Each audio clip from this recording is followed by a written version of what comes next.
I'm out of my bee shop today making some winter bee kinds because in just a few days, all across the US, bees are going to be in the fight of their lives. We're going to be facing some very cold temperatures.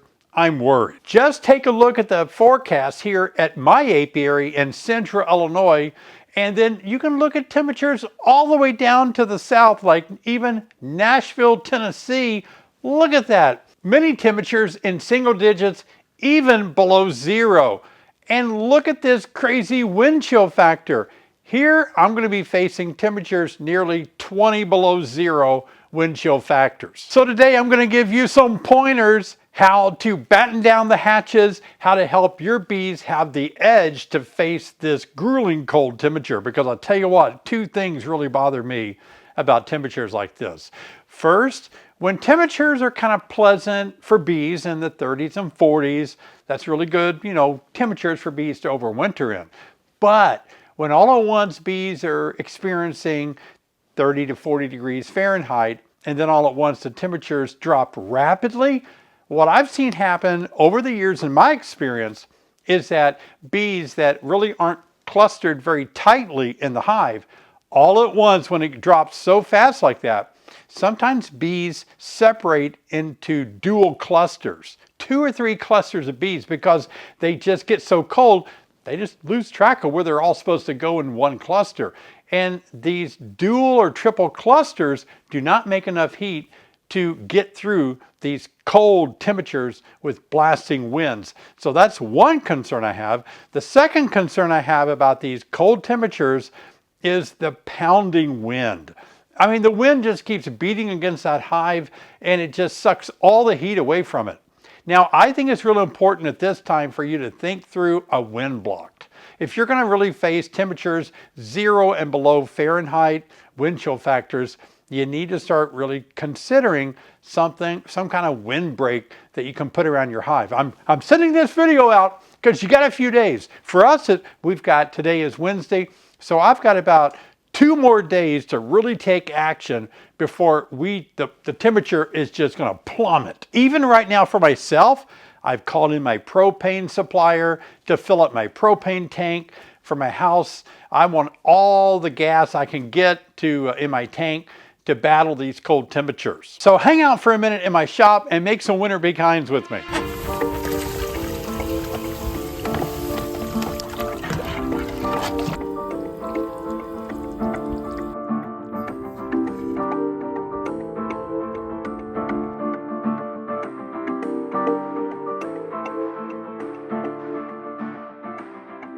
Now, if your bees are low in population, there's a chance they're not going to make it. I hate to be the bearer of bad news, but I'm going to tell you, if you live where it's going to really get cold, I mean single digits or lower, and then the wind chill factor on top of that, if your colony is low populated, then they can't make enough heat in there. And a lot of people come out of winter and they ask me, what do my bees die from? And I can always tell by the size of their cluster, the dead cluster, they didn't have enough bees. And so that's what we're worried about. That's why I'm constantly teaching you guys to raise bees of winter physiology in the fall, so you have a lot of bees to keep the hive warm on these really extreme cold snaps. And so by feeding these winter bee kind boards that I invented years ago, we're going to actually get the bees to warm up a few days before the cold snap. They're going to eat this food, and that's going to give them something to really warm up to. And that's going to be really helpful. It is extremely windy right now and cold. So as you can see on my weather station right now, it's 30 degrees with a chill factor of 19. So what we're going to do is take a look at this winter bee kind, which for all intents and purposes, it should be totally gone, nothing left on it. And the bees may be back lower. Oh, the bees are clustered. Look at that, totally empty. You can see the winter cluster.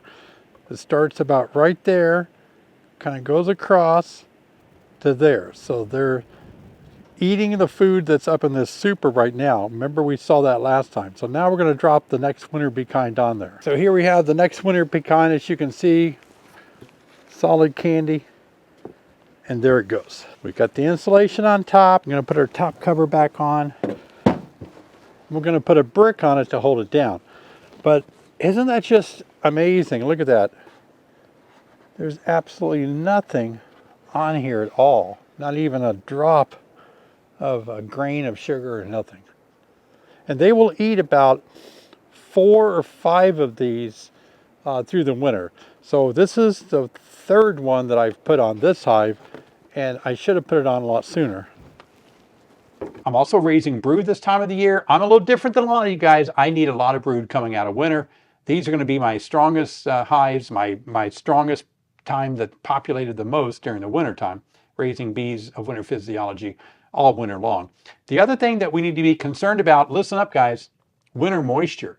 Now, if you have a hive that just has a migratory lid or just a regular telescoping top cover, no insulation on top, your hive, if it's strong, that means there's going to be a lot of warm bodies in the cluster, contrasting with the single digits or lower temperature on the other side of that top cover or inner cover. And what's going to happen is a lot of moisture is going to develop. That's just a common occurrence of how we make moisture. It's going to be the contrasting temperatures of hot and cold, and the moisture is going to develop on the warm side and drip down on your bees. I was reading an old book by Reverend Langstroth in the 1800s. He described this superbly in the 1800s. It's not a new thing. And so he was battling how to actually stop the moisture in the hive in the wintertime in Ohio. And I gleaned a lot of information from him 20 years ago when I was working on how to absorb the moisture. So these winter be kind boards, they're going to be absorbing that excess moisture. The insulation below the candy is going to help that as well. So we got a lot going for us. I don't really ventilate my hives, so to speak. I've got a tiny little entrance here that allows the bees to take cleansing flights all winter long, but it doesn't really provide excessive ventilation, but it does help bleed off any excess maybe stale air is what Reverend Langstroth called it. So it allows the hive not to get caught up in just stale air inside the hive. If you guys enjoy my content, I know you'll love my online courses. I've got online courses about on every subject. You got spring coming up in a few months. I've got a whole class online course on spring management, swarm control, how to super up your hives, how to make splits. Going to be important if you succeed and make it through this cold snap. I've also got a queen rearing course, basic beekeeping course.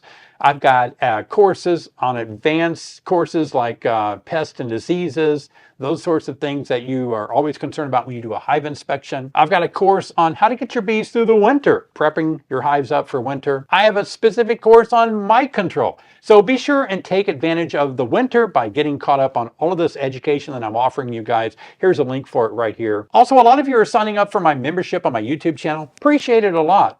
We have a way for you to support my efforts like this and other studies that I'm doing. So I appreciate it. It's called Beak Squad Ambassador, or you can sign up also for the Nectar Novice.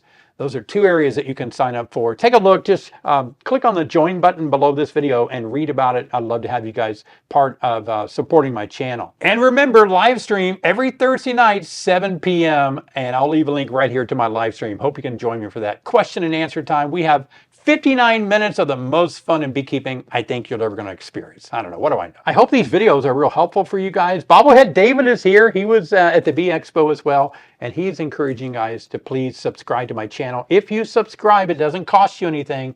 Helps me out a lot. And give me a thumbs up. Leave a comment below what you thought of this video. I really do appreciate your comments. And I've got a great video coming up right now helping with further tips in January. And here it is right here, guys. I'll see you over there.